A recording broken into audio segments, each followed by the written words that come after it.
Yeah, so I just want to thank you for coming on. Like, it means the absolute world to me that you have, and I'm really excited to hear about your story. And it's up to you where you kind of want to begin or where you want to jump in. Often when I start these podcasts, I often say, look, let's start from the beginning. It's often like a good place to go, but wherever you're comfortable, how would you describe your journey? My journey so far has been, it's been very up and down. It's been very much a roller coaster ride. It's not been smooth sailing, but it took, what I would say is it took me to lose everything before I managed to find some form of recovery. It was, I suppose, if we go back and we just visit where I sort of come from. I was born into a large family, many brothers and sisters, half brothers and sisters, and short and long as it was, we were all put into foster care at a very young age. Well, I was young at the time. I was 4 months. I had older siblings that were considerably older than me, and the care system back in the 80s wasn't exactly what I would call conducive to people's growth, because you could be in one foster placement and then move to another overnight. It wasn't always like that, but there was some periods that were solid where you'd spend a couple of years here and there, but there was a lot of moving around, and there wasn't much love there from the foster parents either. It was all sort of, we're getting paid to do this. It's more of a job, a career, than it was to see people grow and experience that love and cherishment of a family, and that wasn't something that I sort of received. It was, and obviously as a child, it, like, not being able to experience love and things like that, and being needed and wanted by your parents, and feeling like you were part of that, left me feeling like I'm very much an outsider. And it was then really that I learnt to sort of be me, but be on my own doing it, you know. Didn't get attached to anyone, and if I did get attached to anyone, it would always end in like, it would always be an unhappy ending of like, well, we're going to move you to this house, or we're going to move you to this foster parents, or we're going to move you here, or we're going to move you there. And I learnt to keep everything in. I never shared anything with anyone. I never explained how I felt. I was never asked how I felt. It was like, you're a child, you do what you're told, we'll put you where you want, we want you, and so forth, you know. And that, for me, that was probably the start of my journey there, you know. Yeah. And that led me to sort of be very isolated. And then when it came to getting to school, at school age, when I finally got into a school, when I think it was 6 or 7, because I never was put into school before that, and I didn't wear glasses at the time because people weren't interested in. Sorry, that's me. Yeah, people, the foster parents never took me to the opticians or anything. I just kept walking into things, and one day I remember it like it was yesterday. I walked across this garden, and I sort of fell off this edge into a pile of rose bushes. I remember it was a 6-foot drop. And after this, they took me to the hospital, obviously, to get sorted. And then I was found I needed glasses. I had to have that. So obviously very late starter in school, so I was very much always behind the rest of the class in their education. So I would sort of, I wasn't very welcomed into that environment. I was sort of pushed to the edges because I was sort of, I wasn't, I'm going to put it down as it is, you know. I wasn't the best looking child when I was younger. I had big glasses, big thick NHS glasses, and they were horrific. And I never had clothes that fitted me properly and all of this sort of stuff. School, glasses, learning. I was always behind the class, and whether it was sports days, whether it was any sort of achievement, there would never be anyone there to, like a parent or anyone there. So I always felt alone in that respect. I went through quite a bit of violence in the periods of foster care where I was moved around, when I was in the last part of my foster care, that was quite a solid piece. It was about, I don't know, probably about 5 years.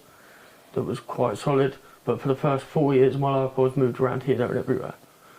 And in those periods, it was quite violent. It was a lot of abuse. It was a lot of, if I misbehaved, I'd be locked in cupboards with padlocks on the door, and they would proper isolate you, mate. It was their way of punishing you. It was the way they learned when they were children. So this is something I've learned while in recovery, is that their experience of being loved and cherished and disciplined is totally different to what it is now, do you know? And these would be foster parents? Yeah, these would be foster parents that you would have thought would be vetted or checked, but it wasn't the case. Anyway, so I went through school. I got bullied all the way through school because I was a sort of a very lone child. My looks, my appearance, obviously because I was right behind the class, my reading was well behind, my writing was right behind. I was always the last person in the class, was always needing help. I was the one kid that had this special needs teacher with him all the time, and that really, really egged on people. Like, children can be really hard sometimes. They can be really horrible, do you know? Brutally horrible, because they don't realise what they're doing at the time, do you know? Because they're young, they say what they think. But I needed that. I needed that support to get me to sort of where I'm at, do you know? So I went through, all the way through school, early school, sort of not really fitting in. Again, bullied, really outcast, really sort of lone wolf. And I got used to that. I got so used to that became sort of a pattern in my life. It became a pattern as I moved into secondary school. But before we get to that, I was adopted at the age of 9. Now, when I was adopted at the age of 9, I was put into a placement with one of my older sisters. And her and I went together. And that was all right while they were being vet checked, but as soon as the paperwork was signed by the courts, my stepfather was he was an alcoholic, and he would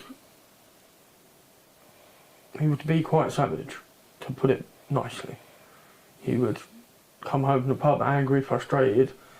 If I'd done something wrong, I'd get a levering, and I don't just mean like a slap round the ear roll, I mean like a levering, and that just pushed me even further into self. So anyway, still going through school, got through school. Some miracle I managed to get through school and get into secondary school, where I was still being bullied all the way through, because I'd learnt to be by myself and on my own, and that was where I felt safest. But I didn't let anyone in. I couldn't get abandoned, I couldn't get rejected, I couldn't get hurt, I didn't display any emotion. And what emotion I did show was anger and horribleness. So it's no surprise that I was isolated, because people didn't want to be around me at that point, because I was quite an angry person. And then I went from there on to, I actually left college, well, I left school with a few GCSEs. And I think I did well to get them, considering I had a really late start. And in sort of year 7, year 8, the bullying got to a point where I tried to commit suicide, and I ended up having to be taken to hospital. I was sectioned for a month in the hospital. I had to have psychiatric tests, this, that and the other. And it turned out it was literally because I was sick to death of people bullying me, and I had no way to sort of vent, because I couldn't vent at home to my adopted parents because of fear of being sort of abused, and put it down like that. And if I did say anything about it, it wouldn't be believed. Until the point where I was put in that hospital. Then it was believed. Then I was moved into a boarding school. When I went to the boarding school, I was a bit more accepted. It was like a school for, not special children, but a school for children that didn't quite fit in mainstream school, and it was like a military-based school. So it gave me some basis of who I am, you know. It taught me a few manners. It taught me how to be part of something that was not just me, you know. And that was fine until I left. That was fine until I left the boarding school. So I left the boarding school and I went on to college to study horses. And when I got to doing this, I had a real passion around animals. I still got it today. A real passion around horses. I went and studied horse husbandry at Equine College. And that's where I was introduced to drugs. Now, this This is where I had my first drink, where I put my first spliff, and as soon as I put either one of those substances in me, I felt I felt like I could be me, I could open up, I could talk, I could be part of, I could fit in a group of people. And for the first time ever, that was beautiful to be able to do that, and it felt good. And I went from being the one that was introduced to it to being the one supplying it to people in the college. I would be taking things in, selling them around the college, and obviously A comes to an end and that, and I got caught doing that. I got thrown off the course, which then led to a huge falling out with my stepdad, or my adopted father as you want to put him, and that led to a massive fallout. And I used to just go out wandering the streets all day. I would go and steal, I would do this, I would do that, get money, go and buy drugs, alcohol, and I would literally fix myself in the only way that I knew would make me feel comfortable. The only way to shut my head up was to go and smoke weed or go and have a drink. And then I moved forward from that to a point where my adoptive parents intervened, or tried to intervene, and then they knew I was using, they knew I was smoking weed and drinking, because I'd be coming home all hours of the night. I'd be driving cars home, drunk out me up, no licence. This is like 14, 15, 16 years old, and I'd be getting home like 1, 2 o'clock in the morning, and then they knew something was going on, so they took me to some like counselling, which at that age I didn't really appreciate, because it really wasn't something I was ready to look at. You know, in my eyes, I was just enjoying myself because I was able to be me. And then I went from there to study at the British Racing School in Newmarket, because I was very short back then. I was only about 5.5 foot tall. And I went to the British Racing School in Newmarket. Again, while I was there, I became unwell. I had a small period of sobriety, but it wasn't a lot. And while I was there, I got the flu, bronchitis, and like pneumonia all together, and I had to come off the course. And if I'd have gone through that, I would have been a fully qualified jockey, and I could have gone and I would have had my jockey's licence. I could have gone to work at any of the major horse riding stables in the country. And so, how old were you at this point? At this point, I was 16, 17 year old. And then when I come back from there, obviously I was really ill. My adoptive parents thought that was because I was trying to make it that way, so that I didn't have to do that and I could get back to my old lifestyle. When in truth and essence, I was actually ill. I was very ill. And I come back from there anyway. I got back from there, and it caused murders at home. Me and my stepdad falling out every day, taking hiding every single day, and it got to a point. I must have been at that point. I was coming up it was even my 16th, my 17th birthday, and I was walking through the house, and my dad come into the house. And he was drunk, and he started to try and take liberties, try and hit me and all that. And I stood up for myself, and I was like, he part threw me out, but part of me said, I'm leaving because I can't put up with the abuse you keep subjecting me to. Moved out of there. Ended up on sort of like a traveller site. I worked for the Travellers, and I was working for next to nothing a day, but I'd get my drugs, I'd get my alcohol for free. And at this point I was introduced to cocaine. Now that's where the real damage is caused. That cocaine habit went on for almost 20 years, and it started off as like a Friday, Saturday night thing. And then it integrated into this daily ritual. Like, I'd go to work, I'd earn my money, I'd bring the dealer, I'd get it delivered, and I'd be on it. And this drug here made me feel even better than I normally would at the beginning. It was like, wow, I've got some confidence. I can go and do whatever I want. I'm not nervous of anyone. I can talk to anyone. I don't care if you like me, love me, or hate me. I'm going to have a chat with you, and it's cool, you know. And it really was quite deceitful, the way that the drugs made me feel. Made me feel like I was something I wasn't, but it was the fact I needed that to function was quite concerning.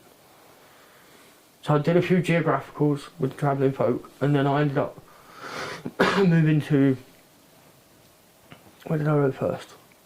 I ended up going to Oxford, and I lived on a farm in Oxford out in the middle of nowhere. And while I was there, I was sort of working for Rupert and that, but my addiction was already taken over by then. I was consumed.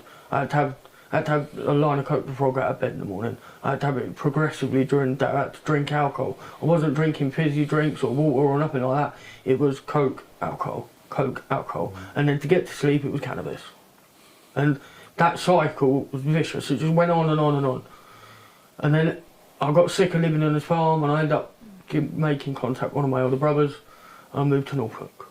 And when I moved to Norfolk, the cocaine sort of dipped off, because I didn't want my brother to know about it. I was really deceitful around that. I didn't want him to know about it. And when I got there, I stayed with him and his partner for a while. And it was mainly cannabis, but it wasn't just like eighths and quarters. We're talking kilos coming in and moving it. And I was moving it with him, and I was getting mine for nothing. And the alcohol was still there, but selling the weed and doing all that was like a regular day job for someone else doing a 9 to 5. That was my daily thing. It was like, I've got to get out, go to work, and that was work. Work was going out doing that. And I got myself into a lot of trouble and a lot of debt. And I got into some really sketchy situations. Yeah. At the time, it didn't. At the time, now I look back at it, it was sketchy. At the time, it was perfectly normal. Like, if you're going to do these things, and you're going to do things that are illegal and under the table, something's going to come around and you're going to get bit on the arse by it.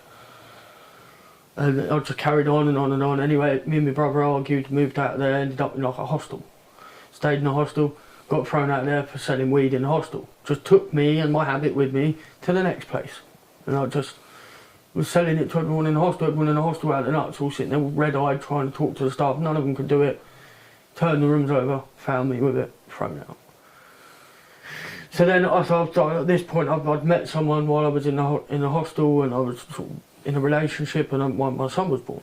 Now, he was born in 2011, and he was, I would say, and I'm not using any, like, well, I'm alright. My ex-partner was like, you need to stop with this, you need to get your life together, we've got a child on the way. And I'd be like, yeah, when the baby's here. I'd be fine, I'll do it. And it just it never came to a fruition. It just carried on and on and on. Like, my son was born, it was cocaine. I was back on the cocaine in between the point of the hostel and meeting my partner, and then the ball was rolling again. I was had to always find something to fix how I was. And then when someone left me, it was like, well, I'm abandoned again. It just like self-pity come out. And then it just moves forward, man. It just keeps going and going and going. And that relationship come to an end. Like, she said, I'm taking your son and I'm going to go and move back in with my mother. And I was like, wow. And I got arrested for something. I come home and the house was empty. The baby's cot was gone, all the toys were gone, everything was gone. It was it was like walking into a graveyard in the middle of the night. It was silent and soulless. It was just, yeah. It was depressing, it was horrible, it sent me right over the edge. And mental health carried on with that. I then ended up on antidepressants. In between like being arrested and getting released and coming home to nothing, and the next part of my story, I started using prescription meds. And then some of it wasn't even prescription meds, some of it was stuff that I met a fella and he was like, I can get you 1,000 Valium for this much, or I can get you 1,000 Xanax for this much, or I can get you 1,000 this for this much. And I'd just go, like, I'll take that. Still selling weed, still fucking sniffing me head off, still drinking. Because I'd lost everything. I thought, well, what's the point? Do you know what I mean? What's the point? Even though I had no inclination to stop in the first place, it just pushed me further forward. And then I made a wise decision. A wise decision. It wasn't really a wise decision. I chuckle about it. Because at the time, it seemed like a really, really the right decision to make. And, I was in probation for domestic violence and stuff. Because obviously while I was on the drugs, I was off my face and angry and horrible all the time. It made me into this monster of a person that couldn't have a conversation, was emotionally unstable, was not able to I couldn't sit here like I am with you now and talk. I would be shouting, hollering, rowing with you. And if I wasn't, I'd find a reason to be. Because I enjoyed being angry. And I think that all stems from childhood, what went on, moving forward, just that constant pattern of being let down. Didn't take any accountability for what I was doing at all. It was just everybody else's fault that I am the way I am. Ended up going to probation anyway. I met another woman at probation who then turned out to be my daughter's mother. This is why I chuckled. I thought it'd be a great idea to get into a relationship with someone who was in probation. No, my daughter was born, my daughter's now 10 years old. And the same thing happened, just my addiction kept going and going. Her family tried to help bail me out of financial issues with dealers. I said, oh, that's the last time I'm going to do it, and it just carried on. I just didn't stop. I had no intention of stopping. The words just kept coming out, do you know what I mean? Like, I'm going to stop, and this is where the disease of addiction really comes in, because even though I wanted to stop, I couldn't.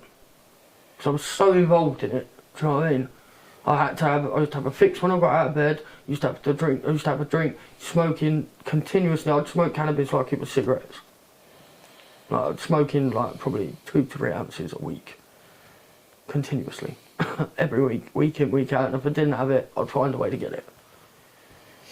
And I blamed it all on everybody else. Took no responsibility. Anyway, after this, like, obviously my daughter's mother got sick and tired of it. She then moved back in with her father, same thing again, round 2, the same insane behaviours come up, where I was left with an empty house that I was paying for, and an empty house, and I was in this empty house, and I was like, again, I'm back in this place, fueled me even more. I suppose I'm kind of lucky that I never went further than cocaine. Do you know what I mean?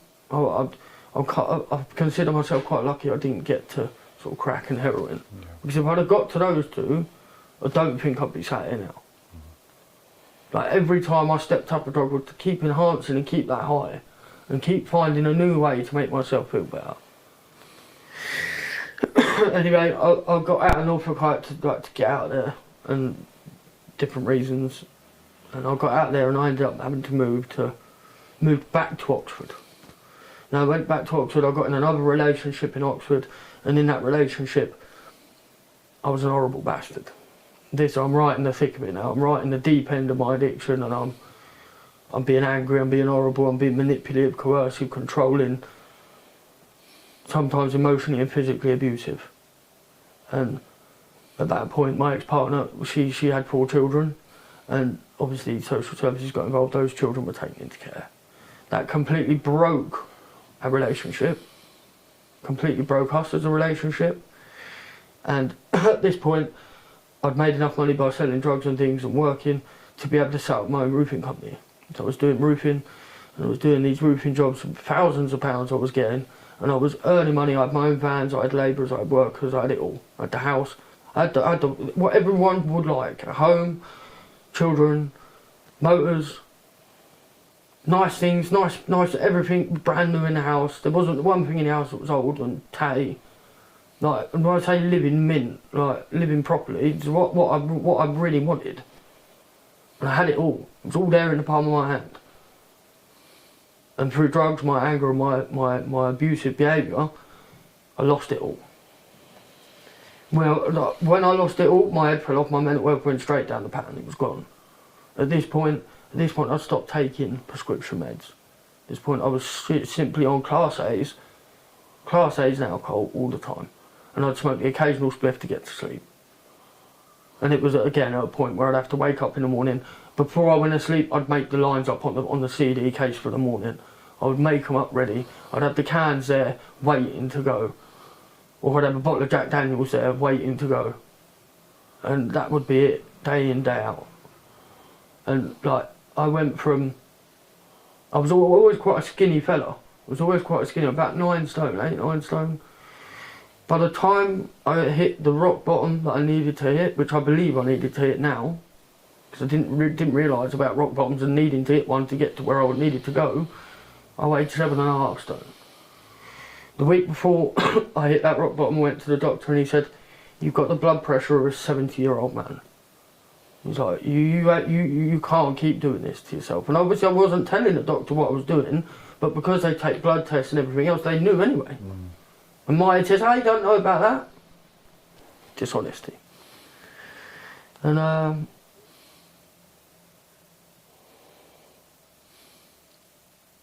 yeah, and then about a week after that doctor's appointment, I decided to go to Folkestone in Kent, and I'm living with my sister there. Again, still sniffing cocaine, drinking, and I went down there with 40 bags, 40 grand. I come home with nothing a year later. Completely and utterly gone. Anyway, tried to rekindle this old relationship that had completely imploded, and one night we had an argument and I ended up walking around the streets of Oxford in the middle of the night, about 2-3 o'clock in the morning. And I'm walking around the streets, face falling off, gurning my arse off, fucking can of drink in my hand, fucking on the phone. And then I stopped and I sat down on this bench and I realised, I thought to myself, what are you doing? I had a moment, just like a moment of clarity in amongst the fucking madness. My head's firing on all cylinders because I'm having up. I'm like, I can't do this. And I started out just sitting there counting. Well, my son, my daughter, her 4 children. That's half a dozen children I've let down.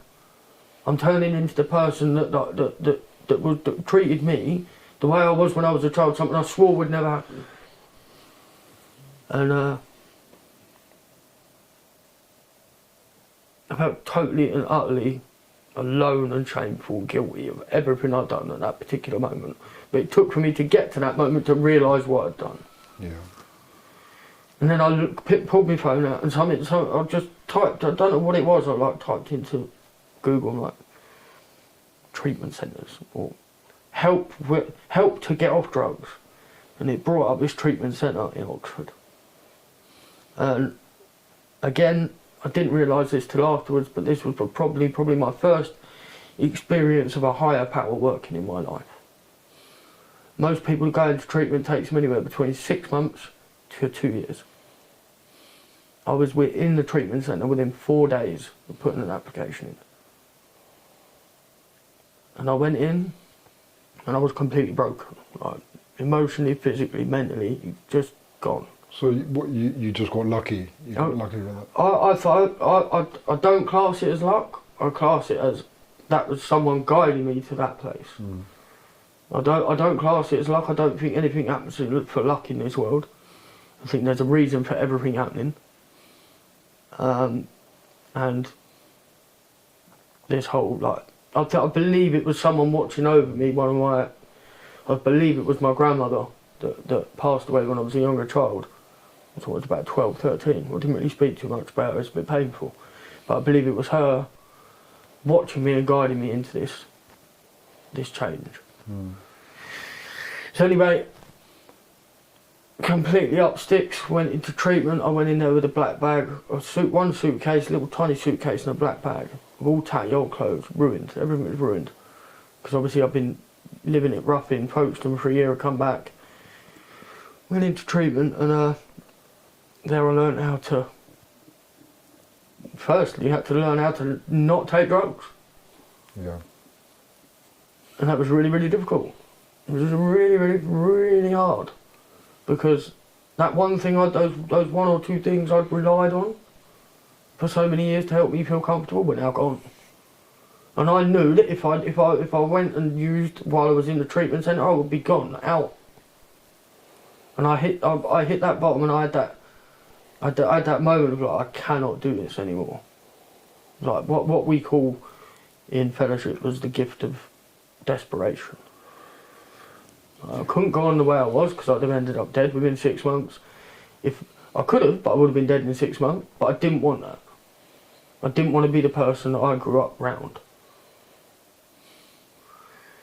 So anyway, in treatment, doing group therapy, morning sessions, holistic therapies like, I don't know, what was it, mindfulness, acupuncture, boxercise, all these different things that we were doing. And slowly but surely I lost that desire to use drugs. But while in there, it was part of like a 12-step treatment centre. So whilst in there, I got introduced to the fellowship. I don't know if you're using the names here or whatever. Yeah. So yeah, I got introduced to Narcotics Anonymous. It was all alien. I went through it. I remember going to my first meeting, turned up at the meeting and sort of walked around the doorway for about 20 minutes before I went in. Just kept circling the doorway. And there was a man there, a fella there with like nearly two, I'm still friends with him today, he's 2.5 decades clean. And he's like, "You here for the meeting?" I'm like, "I don't know." My head says yes, but my body wants to go that way. He's like, "Come on, come in and sit down." I walked in, there's everyone laughing, joking, giggling, and my head, because I was still fresh into treatment, my head was saying, "How are you all doing this? Like, you've all got to be on something. There's no way you can be going around hugging each other and laughing your nut off and doing that without being on something." Because that's all I knew. For me to be like them, I'd have to be off my face. Yeah. And it felt very uncomfortable. I got given literature, I got given support, I got given phone numbers. I got given a hug for the first time in years from someone that didn't want something from me. And that was madness. And I was a bit dubious, obviously, someone coming up to me, I'm like, "What do you want?" It grew on me, all of that grew on me. And this guy that was like 2.5 decades clean, he said to me, he said, just sit down. And he said, "You don't need to necessarily say something, just sit down and listen. Just listen." He said, "It might be hard because you're still wiring from you're coming down and coming off your drugs." And he was right, it was bloody difficult. I sat there and was judging everyone. I didn't realise I was, but I'm sitting there going, he's chatting, he's talking nonsense. What is he talking about? He's talking about God. This one's talking about doing some steps. I'm like, "What, we're going to walk up the staircase? What's this all about?" Didn't have no recollection of nothing. And slowly but surely, after being in that process for a while, I would hit meetings every day. I would hit 5 to 7 meetings a week with a minimum of 3 that were required by the treatment centre. I had to do a minimum of 3, but most weeks I would do more in the beginning. And I sat in there and I heard all sorts. I heard people sharing about all their life dramas, all their chaos, everything they've been through, what was going on for them in the moment, and I learned how to do the same. Slowly but surely I learned how to do the same. I was still really dishonest, really deceitful, really... I was behaving dirty but clean. Mm. And that was a real hard thing for me to wrap my head around. And I did 6 months in the treatment centre. I rebelled against every part of it. I hated every minute of it, and even to the point where I come out of treatment, I'm like, I hated every minute of it. But now sitting here today, I can say I have some amount of gratitude for that treatment centre. Because if they did nothing else for me, they helped me stop taking drugs. They put me on the first step. They put me on the first step, not taking any drugs. They taught me how to speak about how I'm feeling. They taught me how to find help in an area of something I'd never heard anything else about ever. So they taught me how to keep myself clean and tidy. They taught me how to use a washing machine. There's a lot of things I can be really, really grateful for. But mainly the ultimate thing, even though I had no gratitude when I come out of there, the main thing that I have gratitude for today is they helped me stop taking drugs. Since that moment of stop taking drugs, I then was left with me. There was no putting no substance in me to change the way I was feeling. There was no, I'll just have a bit of coke, or just have a few pints, or just have a few spliffs. And that was none of that. I had to deal with myself. Yeah, I was going to ask, like, at that point, do you remember kind of being introduced to you again? Yeah, no, I didn't know who I was anymore. Yeah. At that point, I got used to being this wannabe person to fit in with everybody else, but that wasn't who I was. That's who my addict wanted me to be. Yeah. That's what my addict told me I felt comfortable doing. That's where I was. But once I got reintroduced to who I was, I started to realise that maybe you're not that bad. Maybe maybe there is something about you that you can do something with. I wasn't sure in the beginning. I thought it was a complete fucking write-off. I think I'm 37, well I was 36 when I went to treatment. And after about 2 months being in treatment, I celebrated my 37th birthday. First clean birthday in 20 plus years. And that was really difficult. But like the people in Narcotics Anonymous wrapped themselves around me. We went out for food. Birthday, went out for food, went to a meeting, did everything that we could do. And by the end of the day I got through it clean, and I didn't even think I was going to do that. But it was difficult in that sense, and the fact that you were doing it clean. Yeah. Or was it kind of difficult in the sense that you were reflecting back that this was your first birthday? It was a bit of both, I think. I think one, because I didn't believe I could get through a birthday without using something, because that's all what I'd done since I was like a 16-year-old, you know. And then the other part of me was I had this small sense of pride because I'd managed to do it. Which can feel a bit uncomfortable. Yeah. Like one side of me's like, okay, how did you do it? And the other side of me's like, you did it. And then you're caught in the middle and you're like, okay, what do we do with this? Yeah. And then I just sort of carried on. I sort of got, as they call it, put the blinkers on and just focused on what I was doing. Yeah. And I ended up going through treatment. I didn't quite complete treatment. I come out of there just under 6 months. And that was because of behaviours that I just weren't willing to let go of at that time. Like, I was still quite deceitful. I was still a bit like manipulative, still quite controlling. I can still be like it today, but I catch myself today doing it, and I can make changes in my life doing that, you know. And then I ended up moving, obviously, to the recovery town here. Not going to say where that is, but we're at the recovery town here. Yeah. And I was put in a dry house. Now, I suffered with, when I came off the drugs and the alcohol and everything else, my anxiety went through the roof. Like, I'm sitting here today and I'm still quite anxious, but when I turned up down here, I was like a leaf. I was shaking, I was petrified, my voice would be shaking. I couldn't have told you this, I couldn't have sat here with you 7 months ago, it just would not have been possible. I'd been sweating buckets, and I'd have probably run out the room, taken the cameras out and everything else, and I'd have been gone. But what I have learned from being in recovery is that it doesn't matter what we're doing, doesn't matter what goes on in our life, we don't have to use today. We can use different tools that we're provided with by going and working these fellowship programs. And it doesn't matter which fellowship you go to, because they all give you a similar toolbox, you know. They all help save lives and keep people clean, you know. I come down this way when I was 6 months. Now, this is quite a painful subject for me because I haven't really dealt with it yet, but I mean I'm still dealing with it today. At 300 days clean, I lost my dad. Now this is the guy that was violent, angry, aggy towards me, would beat me to an inch of my life, and most people would have been like, good riddance. But because I'd done the fellowship program and got through a certain step in the program, which taught me how to forgive others and understand what they went through, I was then able to be present for him in his last 10 months of his life. I could go, if he would phone me up and say, can you come and help me clean my place? I'd get on a train, I'd go, I'd get a lift. Even when I was in Oxford, I would still get a train or a lift, or I would drive if I had a car, drive all the way to Surrey to see him and help him, even if it was for a couple of hours and go home. This recovery gave me my relationship back with my dad. And one of his parting gifts were, I'm proud to call you my son, and I haven't been able to say that for many, many years. And that really resonates with me, I hold on to that. Because without recovery, the treatment centre, going through the journey I went through to get to this, I wouldn't be able to acknowledge that today.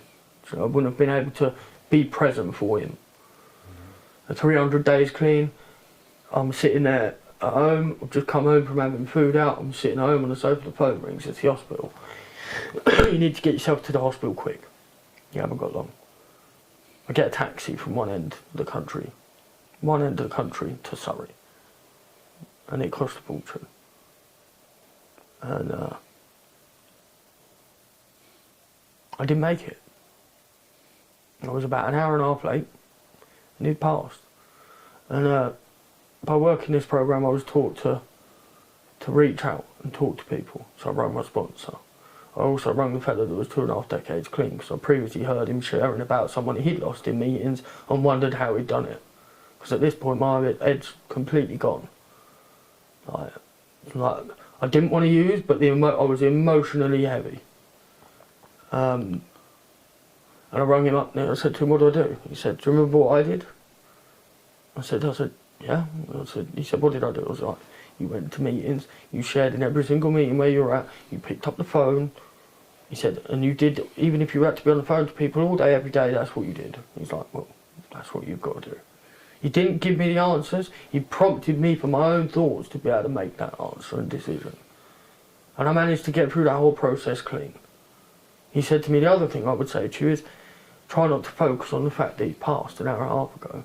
He said, go in there, sit down with him, hold his hand and talk to him as if he was still in the room.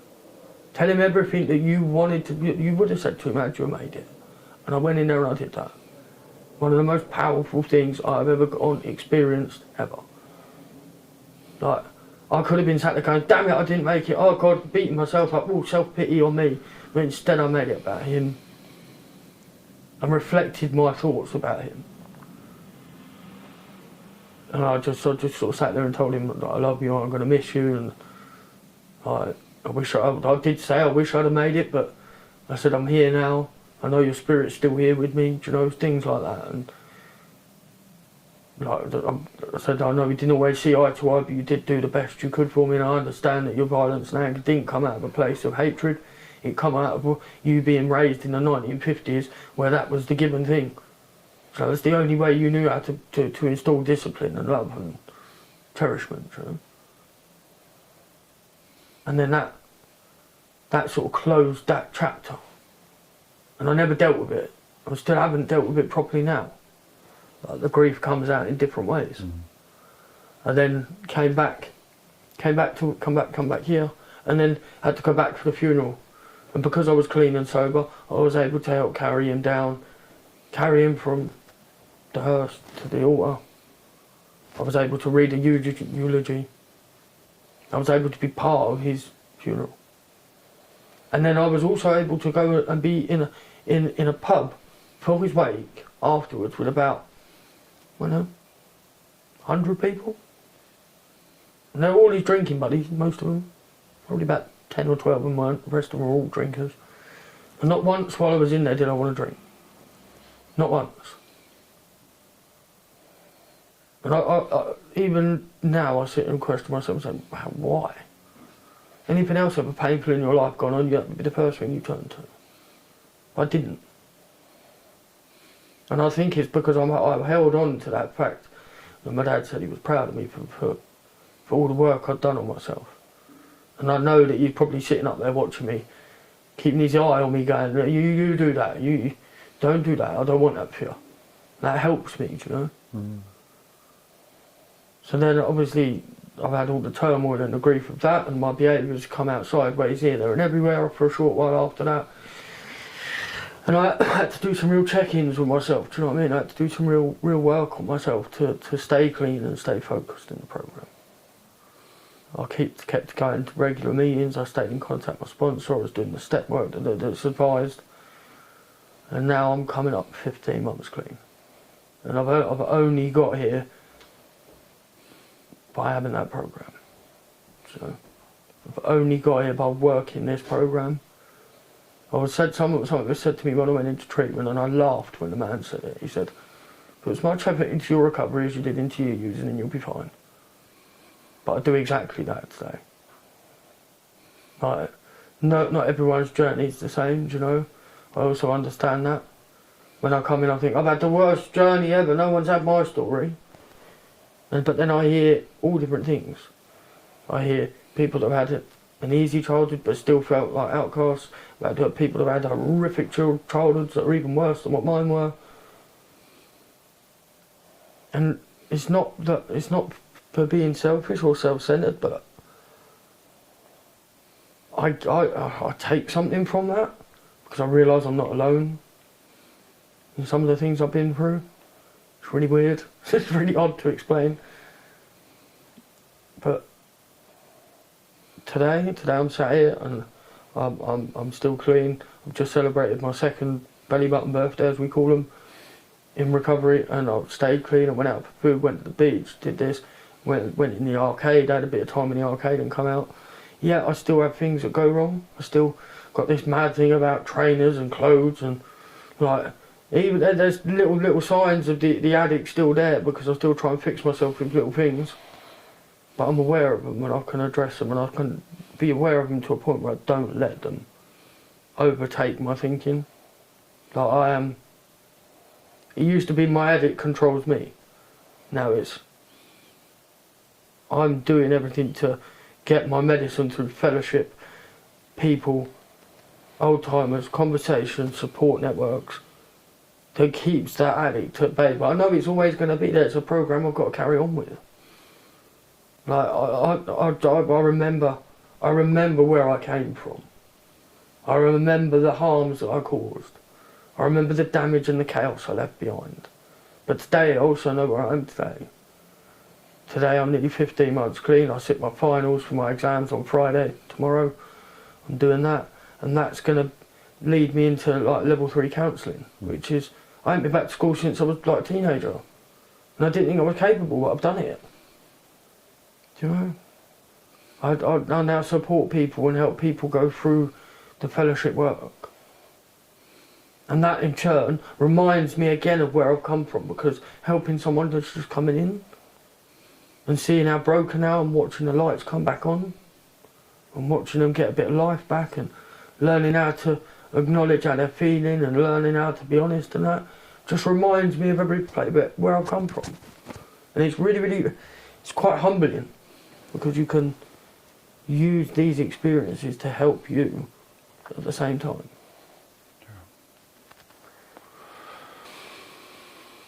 It's crazy, because I think it's been a mad, as I said, it's been a roller coaster ride. I mean, just got to take a minute to digest. I mean, I can't thank you enough for sharing, man. Like, extremely powerful. Extremely powerful. Took a lot of courage to do that, man. And say you'd have asked me 7 months ago, I'd have been running. I'd have been gone. It's only because I've worked my programme and I stay engaged and I stay focused on what I need to do that I'm able to do this. And listen, it's not going to help everyone. I'm fully aware of that. If it helps one person, brilliant. That's what it's set out to do. So. Yeah, and I think, just thinking about that moment of clarity, or how did you describe it? Your kind of grandmother, a kind of like spiritual intervention, that kind of almost was the moment that set you on a totally different trajectory. That moment there where things kind of just fell into place. And I remember you saying, a large part of that feeling in and amongst the chaos and the fog was kind of being present. Yeah. Like that feeling. I'm not there for these people. And you're kind of reeling them off. You do it with your fingers. These people, that person, and I think this journey, it's kind of made you available. It's made you present. I get the sense that means a lot to you. Listen, being able to handle how I'm feeling, and being able to help other people, and being able to encourage other people to be the best versions of themselves helps me in my journey. So, and I know in comparison to some people's amounts of what we call clean time, it's not a great deal, but I know of several people that I've shared with in-person meetings and on online forums. I've shared this with that's clean today because of the message that I gave. The message I believe that I carry is no matter what life throws you, you don't have to use. And no matter how ruined you are when you come through the doors, there's nothing stopping you turning your life around. It's all about having a bit of resilience, having a bit of inner strength, you know? And that's not something that's there straight away, that's something that builds. Yeah. That's something you have to grow, you know? When we come in, we haven't got no resilience. The only thing we've got resilience to is fucking people, places and things. And the people, places, things we stay away from are the people and places and things that stop us taking drugs. So when we come in, we learn compassion, empathy, we learn how to help other people. And most important of all, we learn to be kind to ourselves. Like, I used to be my own worst inner critic.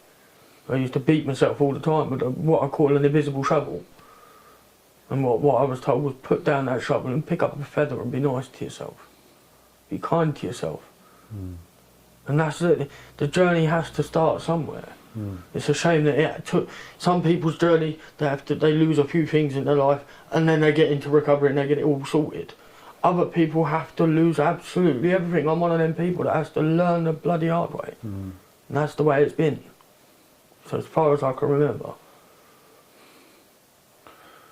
Yeah, like you only realise the fire's going to burn you. You know, everyone can tell you don't put your hand in the fire; it's going to burn you. You're only going to know until you put your hand. Oh right, that's why you said don't do it. Okay. Yeah.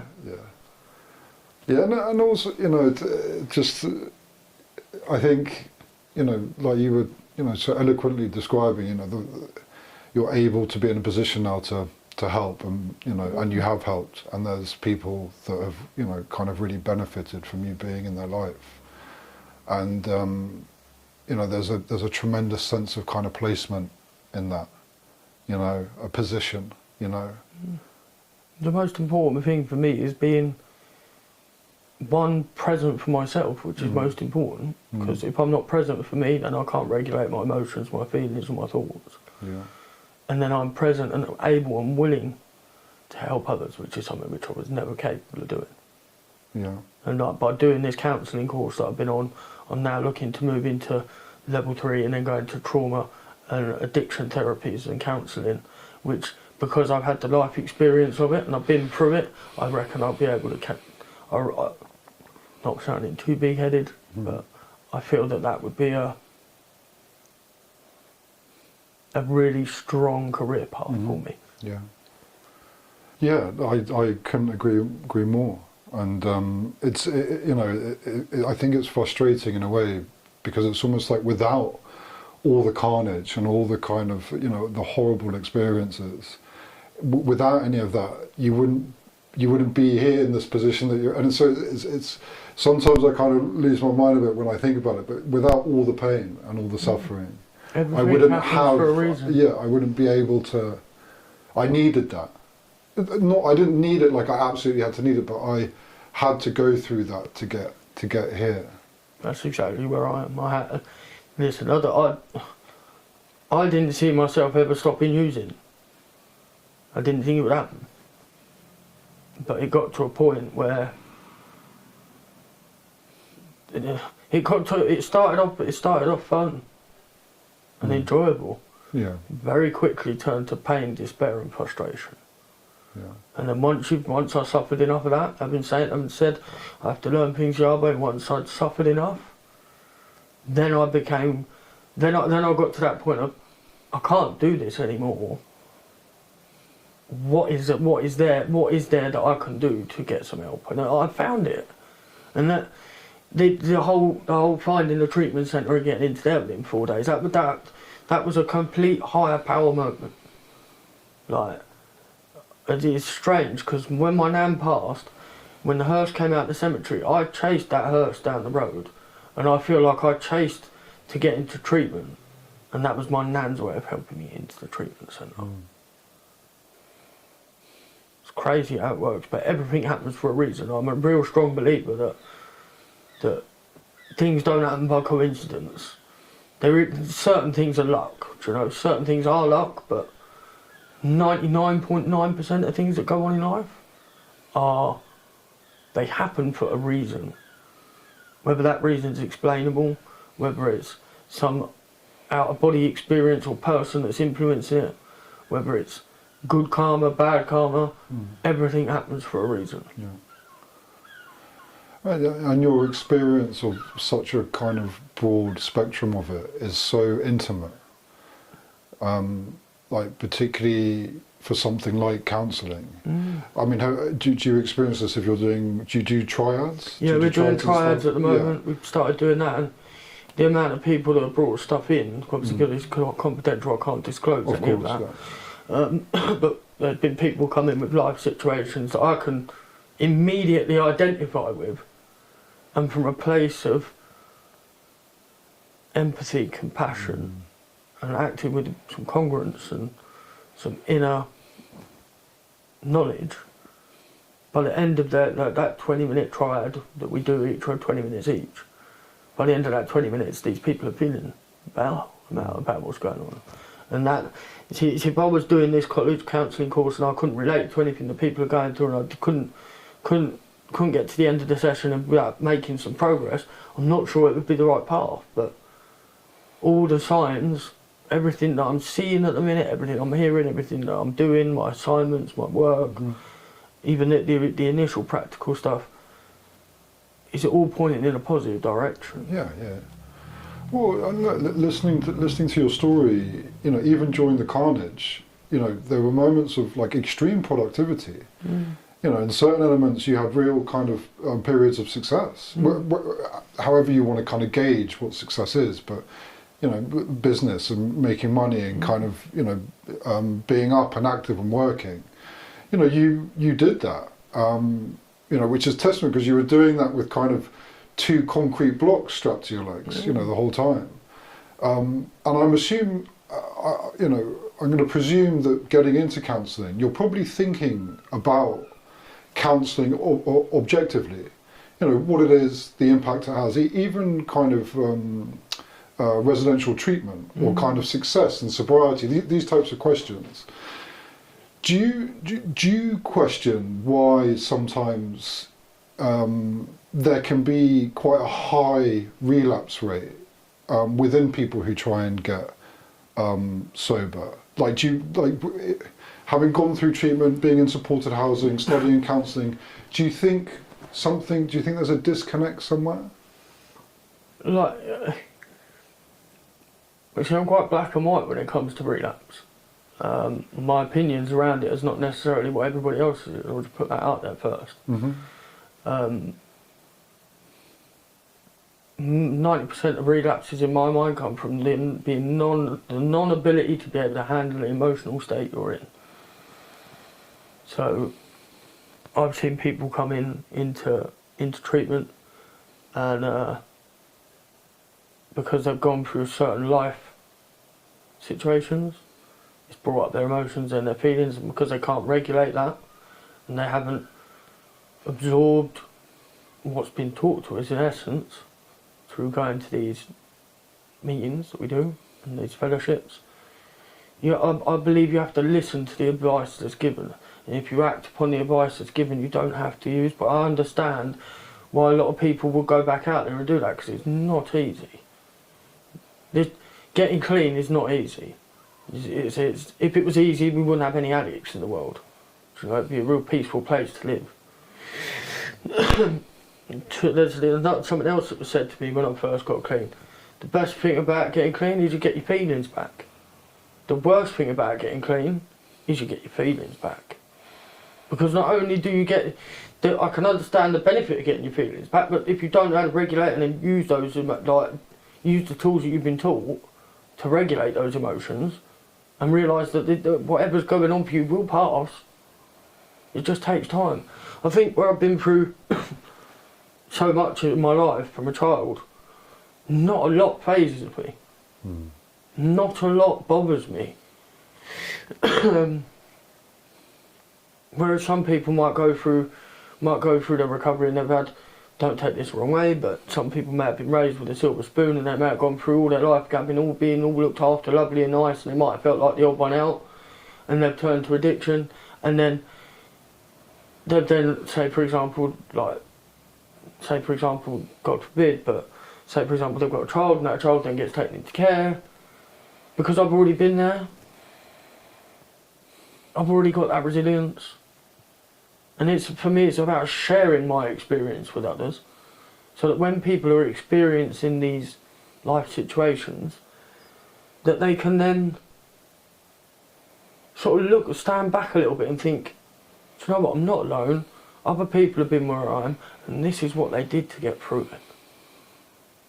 Do you know what I mean? That is what I think about relapse. Relapse is something that comes, I believe relapse happens before the actual relapse itself. I believe that sometimes it comes from being complacent, sometimes it comes from being quite slack with your program, like dropping out meetings, not contacting your sponsor, not reaching out to your network, not connecting with the people in your house. You know, all these things are all signs of a relapse waiting. The amount of times I've seen people relapse because they've stopped going to meetings, or they've stopped engaging with their sponsor, or they've stopped connecting with their fellows, or because it's not easy. And sometimes our addicts can be so powerful that because the only way to describe it is like having a shadow, and sometimes a shadow can engulf you if you let it.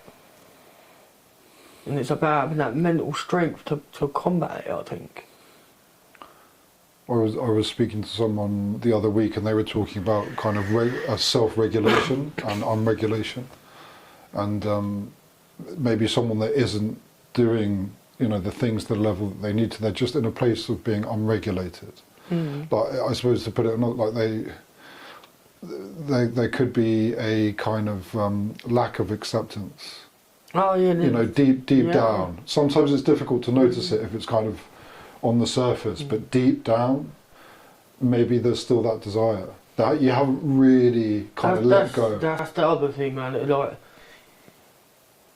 I think the main reason I still sit here clean today is because I completely surrendered.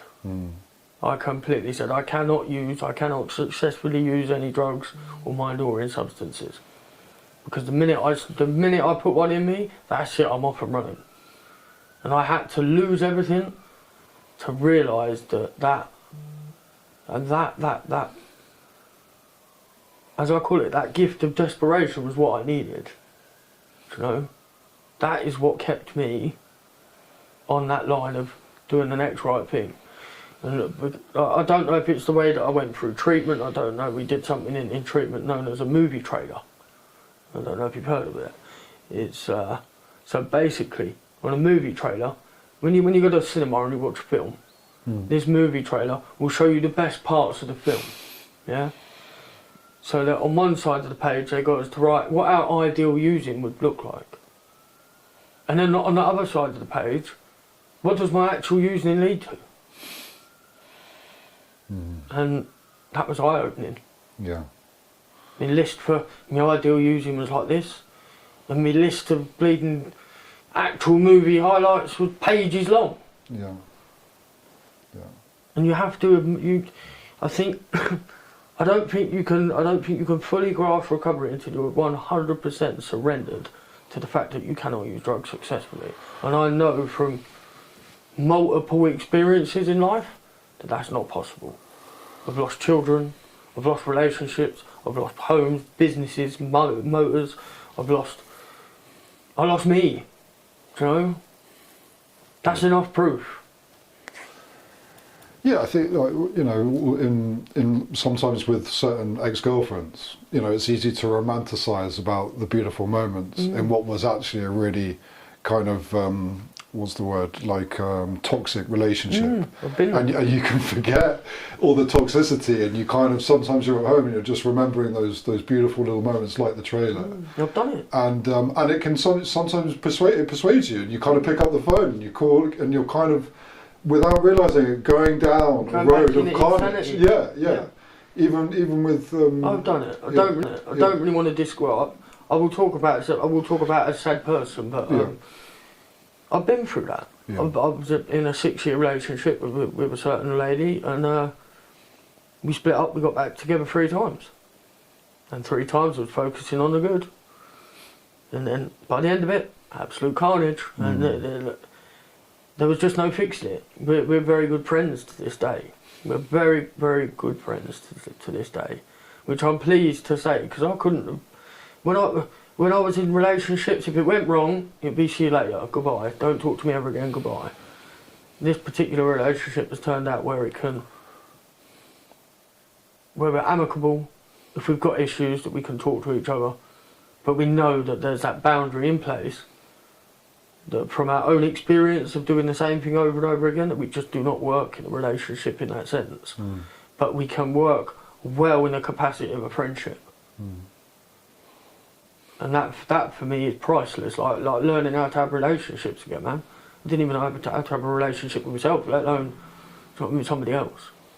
Or maybe letting go of the ownership, as well. The ownership's definitely part of it, because you feel like you have some sort of claim over each other. And sometimes that can be difficult to let go of. Again, I had to go through 3 rounds of pain to learn the lesson, And toxic relationships, there's three major things that we struggle with as addicts: relationships, finances, and emotions. And if any one of those things, or all 3 of them, are in play at once, and you're not on your game, and you're not working your program, you are at risk.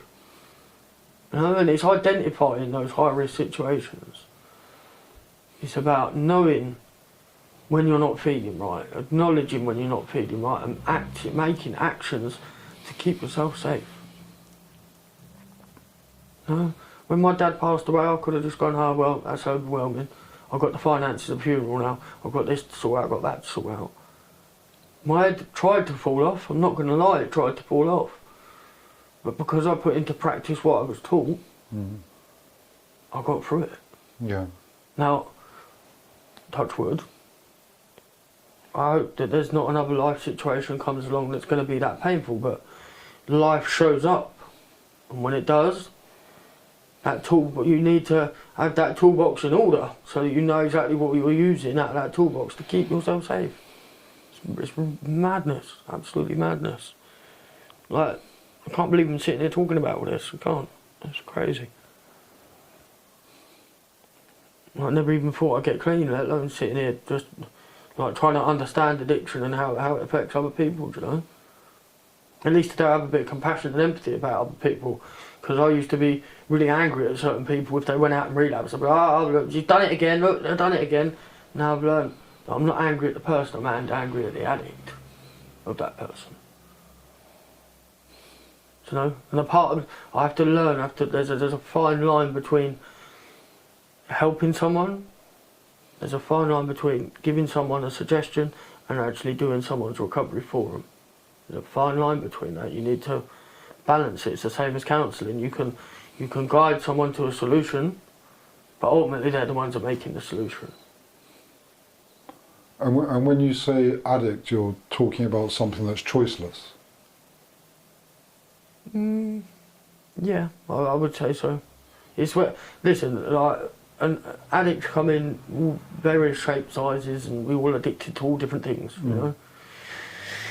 But it's the definition of an addict for me is someone that keeps doing the same thing over and over again. The same things keep happening, or that it's someone that can't stop using against their will.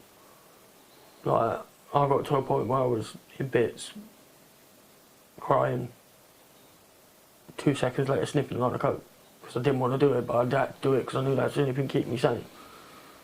It's ridiculous. Absolutely, the insanity of that statement in itself, when you look at it and pull it apart, is ridiculous. But that's what we suffer with. It's like I was in treatment with a few people, and there's only a handful of us left standing.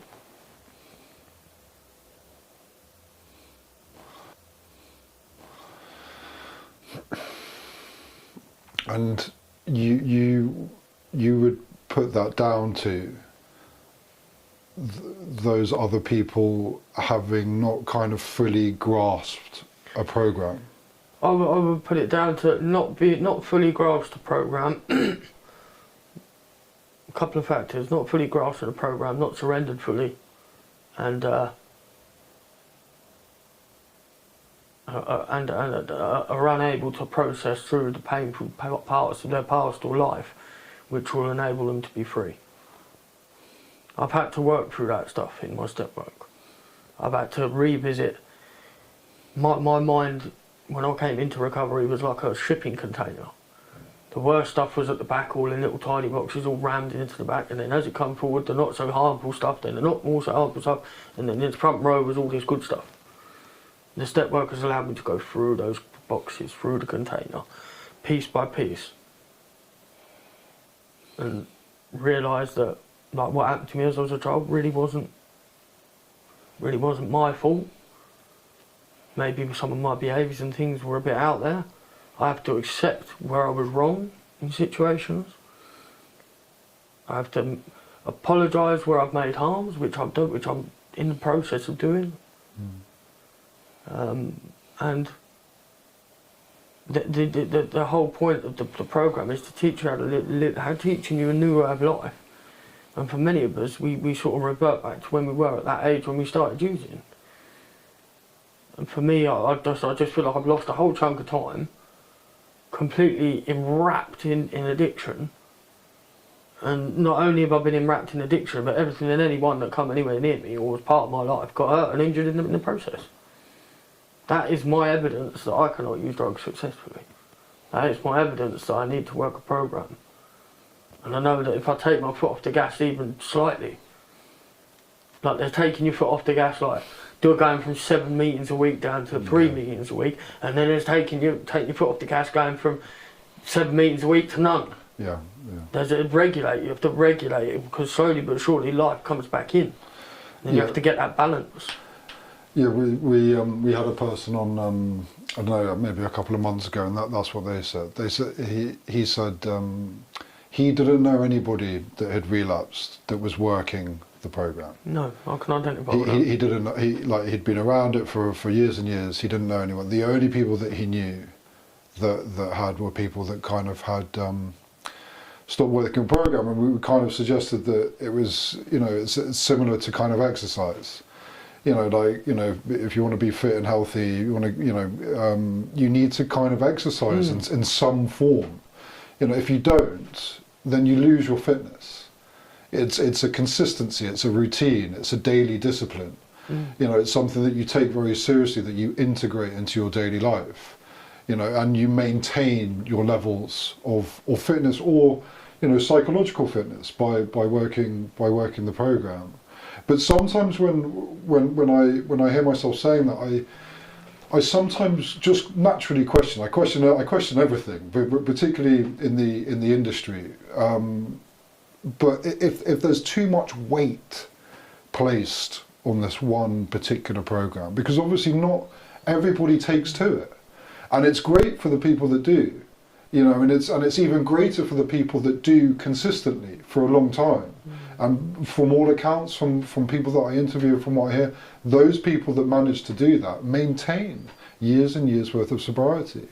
But there's many more. There's many more that don't. The percentages are quite stark. And I don't know. It just makes me question it. See, the fellowships that I'm in, that I've been introduced to, they get misconstrued as cults, and some get bad press. Some people don't like the wording of certain things. Like some people are not religious, some people are completely against religion.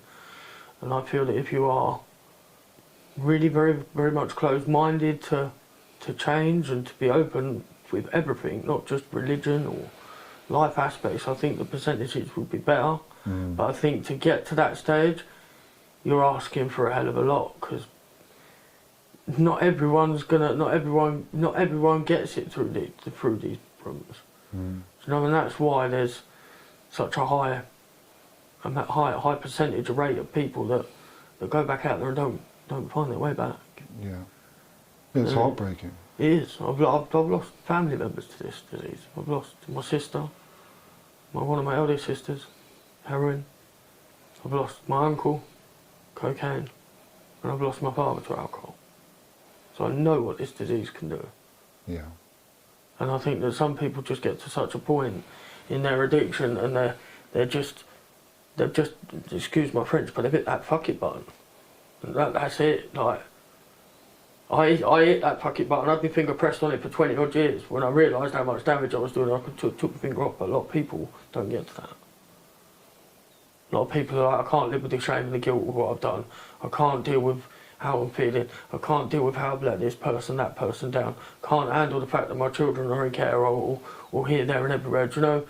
Could be a whole range of life situations. But ultimately, I think what keeps people using is the guilt and the shame and the internal pain that they're already years in of addiction have caused to others. I think the shame, the guilt and the pain causes a lot of that.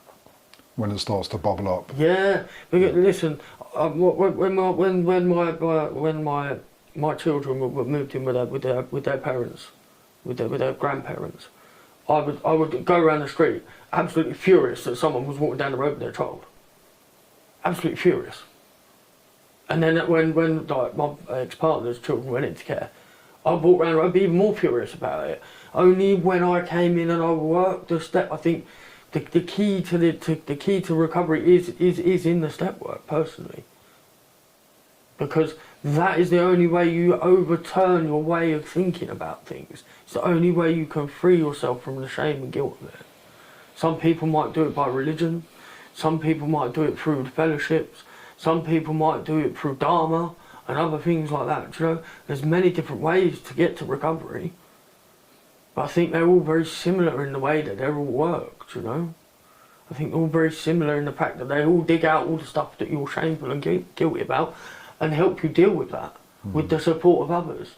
If one person's out there and doesn't want, if there's a certain amount of people out there that are not willing to deal with that, you have to surrender to the fact that you're going to need to dig out whatever's underneath it.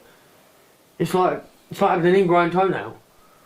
If you don't get that off right, if you don't get that right off at the edge, you ain't stopping it. You know, it's going to keep growing and keep coming back, keep coming back, keep coming back. You know, you have to really take a long, hard look at yourself, and some people just ain't ready to do that. It's quite sad to see that.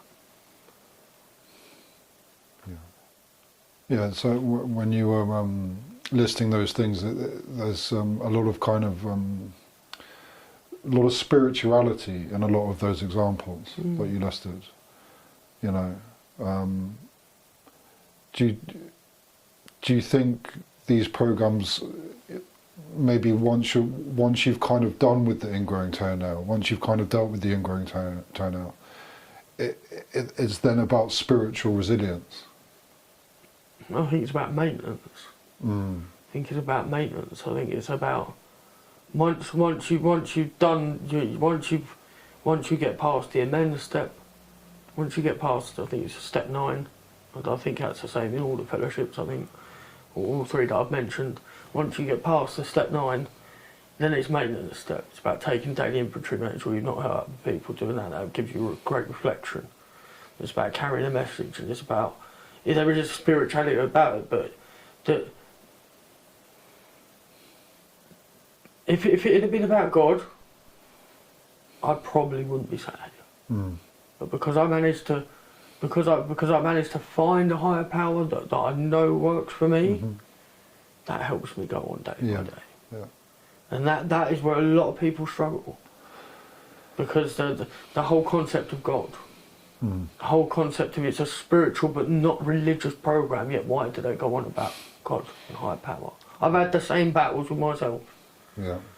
And the only conclusion I can come to is that my higher power doesn't have to be a grey fella, an old fella up in the sky with a grey beard, white hair, big fucking cross in his hand, like holy water and the bread of life in his hand. Don't have to be doing that, you know. Yeah. Just has to be someone that's truly loved and cared about me and wanted the best for me. Yeah. You know, and that's where my higher power lies. And I think a lot of people struggle around that. And I don't know how they could potentially make a program where it's not so heavily focused on the spirituality, but I believe that part of being well is the spiritual side of it, because without spirituality, you're just running wild on your own things. You know what I mean? You're running wild on your defects. Yeah. I think each question each step answers a different area of your life, and it unpicks a certain amount of damage that's gone on, and then allows you to reflect upon that and make the changes that you need to make in your life to move forward. But you have to be willing, and as it says, you have to be open-minded, and it don't mean just open-minded to learning and listening to other things. It means about being open-minded that you might just need to have a little bit of spirituality in your life to get better. Well, yeah, I think there's a huge amount of power involved with tapping into something that's above you, that's more important than you, kind of taking you out of that kind of self-obsession, you know, and kind of giving over some power to something else, you know, having some faith in something, some belief in something, and kind of relinquishing some responsibility onto that. I think it's extremely powerful. The power of prayer, for example. You know, and just taking it out and putting it somewhere. That in itself, prayer. You know, like when I first come around, it was really difficult. Like praying, I ain't getting out of bed on my knees and praying. But like, there is something, as you say, about it, that just getting it out of here and vocalising it. It doesn't mean it's gone from here, but it lightens the load on here. Yeah. And then you can then. So I think it gives you room to process it better. Yeah. My higher power can be anything. It can it varies from being my nan. I can talk to my higher power about something going on, and I can hear someone share back in a meeting with an answer. Yeah. Yeah. It's crazy. It really is. It's not the same thing, but I was thinking of we had a guy in here last week from the supported house, and we were talking about, you know, in supported housing, when people leave coffee cups on the side, or they leave like teaspoons on the side, and this can kind of escalate, and it goes on. You're living in a community, but we were laughing about it because it was like, it's amazing to consider how many people a coffee cup or a teaspoon being left in the wrong place has taken someone out the door and into a lapse. Yeah.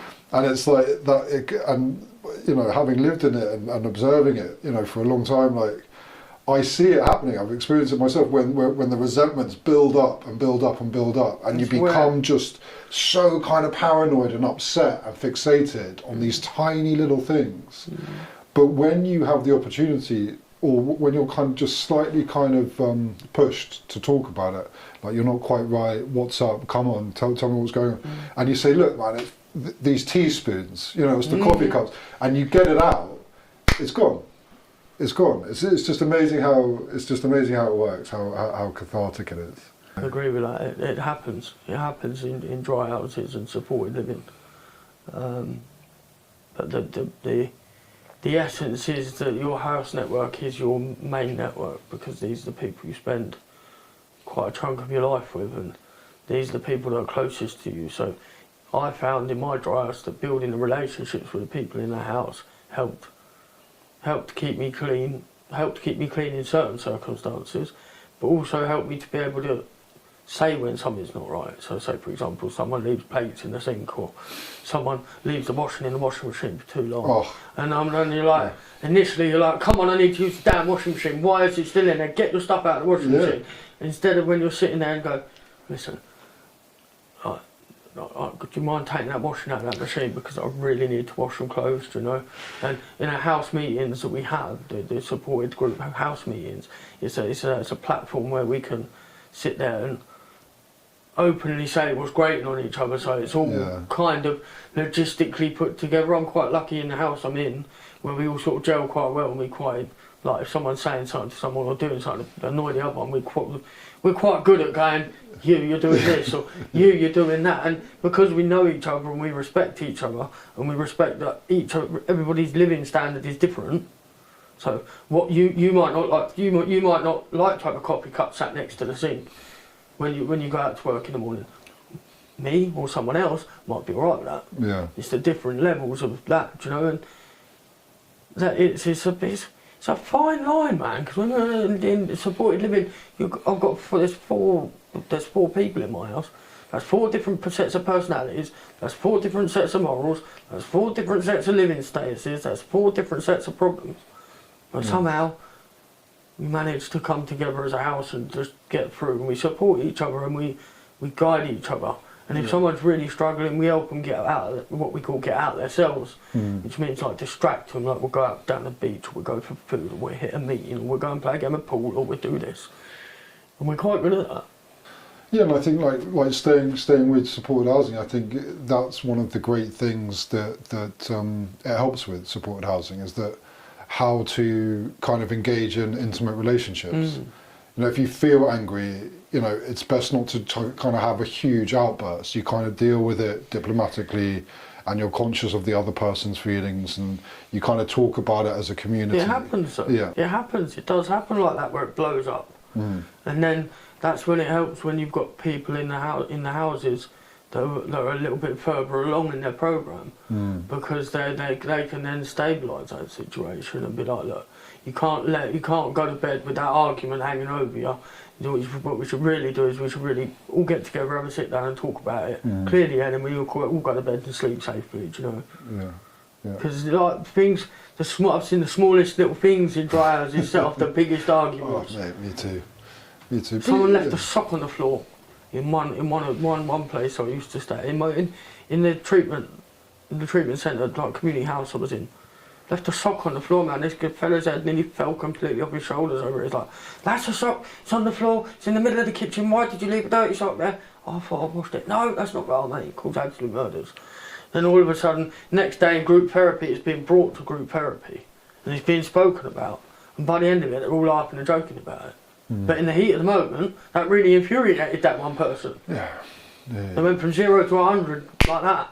And it's learning to regulate those emotions and learning to notice when something don't quite sit right with you. It's where the conscience side of you comes in, do you know? Like having a conscience about like the way you act, the way you behave, the way you talk to people, the way you speak to people, the way you receive, the way that you are, the way that you come across. Yeah. And the whole programme as one has taught me how to be how I am today. And that's why. That's part of my gratitude. It's taught me how to be a normal member of society, if you like to call it that. Yeah. Because I don't think normal people, like non-addicts, I don't think they understand it. I don't think they understand the full strength of it. Like some people I've spoken to since being in recovery, like, well, if you wanted to stop using, you should just stop bloody using. As simple as that. Old school, and I'm like, it's not quite as easy as that when you're addicted to something. Like a lot of people, I don't know what the percentages are, but there is a very high percentage of people that need to be taken out of society and put into treatment centres for them to become the people that we see today, people that are moving forward in their lives. Yeah. And I think it's because it's so unaccepted in life by people that are non-addicts, who don't understand the actual reality of addiction and what it does. Yeah. So, you know, I know friends that are not addicts and that had family members that are addicts that were just like, why couldn't you stop using? And my words are, because they were an addict. And then then they'll come back and say, well, I know it's an addict, but we should have just been able to stop. It's not as easy as that. And the definition of an addict is someone that continues to use drugs or alcohol or a substance to change the way they feel against their own will. Even if they're in tears, not wanting to do it, and they're still doing it. That is an addict. So, and I'll tell you what the biggest addiction is today. The biggest addiction, and everyone on the planet suffers with it. Mobile phones. The biggest addiction out there is a mobile phone. Because, like, I guarantee by the time I get home from here, 90% of people walking down the street with their head buried in a phone. Yeah. That's an addiction, but people don't realise it.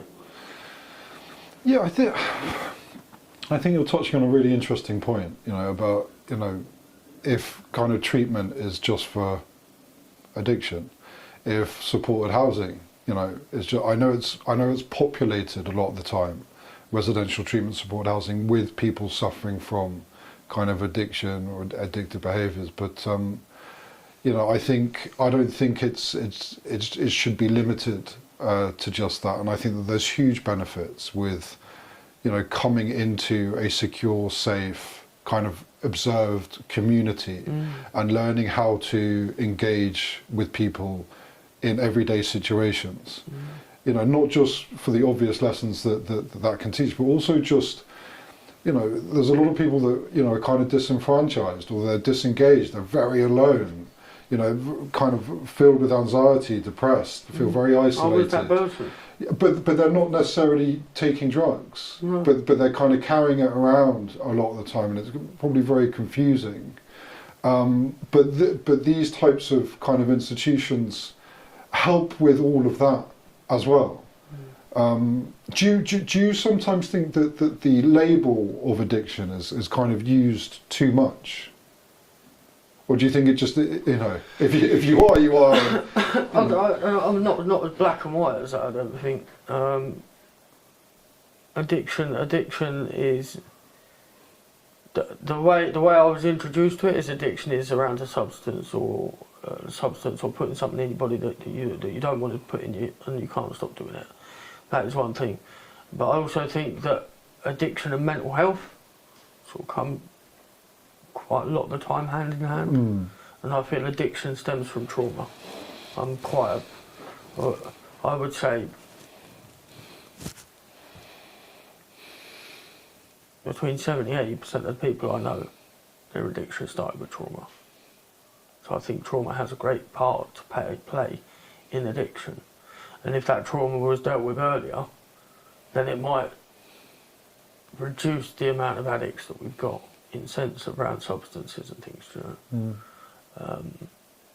And then that in turn then reduces the pressure on treatment centres and things like that. Because when we're younger, we're a lot more teachable, a lot more pliable. So if we go through a trauma, then it's actually dealt with properly. There's no reason in my mind that you would need to get to the path where you're at. It's only if you haven't dealt with those traumas and certain life situations, and you've not had the support and the right people in place to actually help you with those particular traumas, that then lead to bigger things.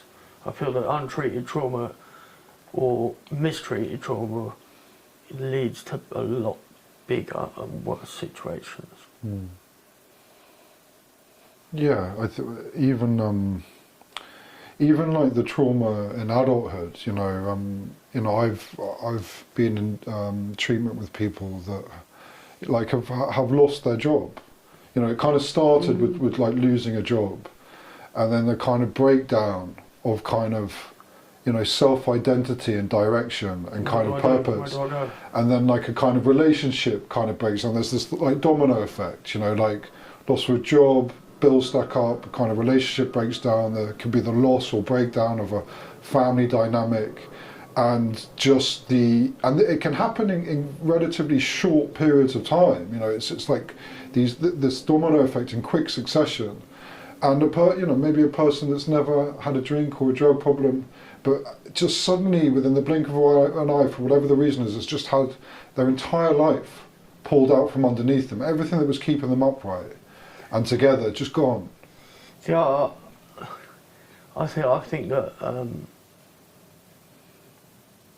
there should be something put in when we're younger to be able to teach us like coping strategies and managing strategies with life situations, but then implementing that's huge, you know, and the expense behind it and the funding and all this and finding the people to do it be extreme, but that's in an ideal world, that's never going to happen.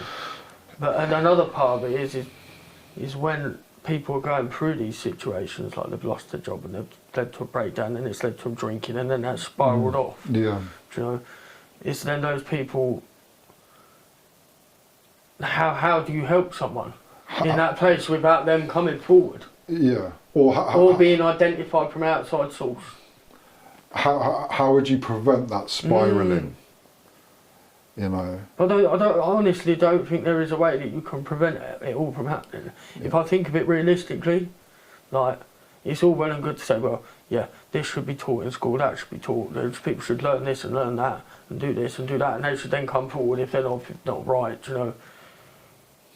But the black and white picture of it is that people all over the world go through traumas every day. Some people, different people every single day go through traumas all the time. And I think it comes down to resilience. Strength of character, and having people around them that actually care about these people to get them the support they need at the right time. Because if that problem's left unsolved, like it was with me for years on end, then you end up in this place. And then you don't get me wrong, I had to go through all of that to get to where I am now. And I'm grateful for where I am now. Yeah. But I had to go through all of that first. It seems like you had to go through 20 years to be 15 months clean, I think, myself. And then, but then, like it's every one person is individual, and you can't dictate people's lives and what they do and how they live their lives, and that's down to them. But having people around you that can spot when things are going wrong, like true friends and true family and people that actually love and care about each other, that would identify a lot more of issues going on and a lot sooner. That if you have like a good support network, it gives you the best chance if things go a bit sideways. Listen, you could have the best support network in the world and it could still go peak tong, but it would definitely be an advantage. Yeah. Well, yeah, and I totally agree. And I think it's interesting to consider the fragility of lots of people. You know, I think, like you said earlier when we first started, sometimes when you had relationships and they would break down, there would be a sense of abandonment, and you would get that feeling, and it would kind of open up all the other kind of feelings of abandonment and years of abandonment and that feeling. So it's like the trauma triggers the trauma. You know, the trauma triggers all the other stuff. That's been my story. And suddenly you're dealing with a massive weight. And I think, you know, even if a person has kind of finally, you know, they've got a job and they've got a career and they've got something going, you know, the fragility of it, you know, if it breaks down, it can stop the tumbleweed effect. The insecurity maybe of what's kind of what's existed in there previously, or kind of maybe a lack of confidence or a lack of self-belief or a lack of direction, or, you know, and if that crumbles, then it all crumbles, and it just erupts, it triggers, it dominoes all the other feelings. And then they all go off at the same time, and then they all go off. Yeah. Then you go off like a rocket, and then you don't know what you do with it. Do you know what I mean? It's always going to be very difficult to curtail that, and it's like if a person's going to kind of go through it, survive it, and frustratingly and sadly, and not just in it, but it often takes a rock bottom in those situations, and that's what's so sad about it. But then you can go down a whole other rabbit hole of rock bottoms. Oh yeah. Your rock bottom could be different to my rock bottom. Yeah. You know, you could lose your job and think, oh, well, I've hit the rock bottom. Yeah. I lost business, home, wives, children, houses, you know, relationships, and then I hit a rock bottom. Yeah. But in essence, it was a staged set of rock bottoms. So my son, my daughter, my ex-partner and her children, there's 3 rock bottoms, gradually getting worse. And that, when I look at it in that progression, and then outside of that, then it's like the abandonment issues from when I was a child, like not being shown any love. That was the first sign there. Then as the behaviours changed as I was getting older, slightly older, the bullying and everything else, it all congregated, and all those little individual traumas turned into a volcano. And then all those little rock bottoms, so the little rock bottoms are like, okay, well, I lost that house, that was one. Then they get bigger. Then your son moves back to your son, and your ex-partner move back to her dad's. That's number 2. Then your daughter and your ex-partner move back into her father's. That's 3. Then the 4 children going together. That's massive. That's a huge rock bottom. Yeah. And then if you add on top of that business going, motors going, house, this, that, the other. At that point, I lost it. But at that point when that happened, that was just like, do you know what? fuck this. It was like it was giving me a green light to just go and carry on. Yeah. And then it was something just at a moment where it was just like, you're turning into the person you never wanted to be. Yeah. How do you change this? It's going to take time. It's a progress. It's a lifelong journey. This now. It's not something I can ever put down. Yeah. And I don't want to put it down. If anything, there's a healthy fear around putting it down. Yeah. Yeah. But that's where I'm at with it. It's just nice to I suppose, just share it, because it's not going to be everyone's experience. But what it will do is it might just give just one or two people that little nudge to go, do you know what? Right, if he's gone through all of that since childhood, he's got to this point, he's hit all the rock bottoms he's hit, and he's come bouncing straight back up, and now he's on his way up now. He's doing his college, he's doing his finals, he's doing this, he's doing that. Do you know? None of it would be possible until I'd hit that bottom. So. Well, and you know, I was going to ask as a last question, because we're kind of running to the end, but I think it's a good question to end on. Is you know, to any person that's suffering out there with, you know, with addiction, these types of experiences that we know, or if there's a loved one, a family member who isn't quite sure what to do, what advice would you give if they're listening? There's people out there that are struggling, that are currently in active addiction, or family members that are in active addiction. My suggestion, which is all I can do is give you as my suggestion, would be to look for support agencies. Approach if it's your son, your daughter, places like that. Go and seek help through places like your GP, drug and alcohol services, and maybe do a bit of a research yourself about what's available in your local area to get help with these people, for the people that we love and care about that are in this situation. But ultimately, as cold as it sounds, like you can. It's a really strong saying. I'm going to end on this. You can lead a horse to water, but you can't make it drink. So if people are stuck in addiction and they're not ready to take their help and accept their help, that's what I mean by taking the horse to the water. If that horse ain't ready to drink, or is not ready to try and make changes, then I don't believe, my own personal experience, I don't believe that until you fully surrender and are fully willing to do whatever it takes, that it will work. But my ultimate piece of suggestion would be to seek help. And the younger, the better. Yeah. The longer you leave it, the harder it is. It's great advice. Thank you. Thank you so much for coming on, man.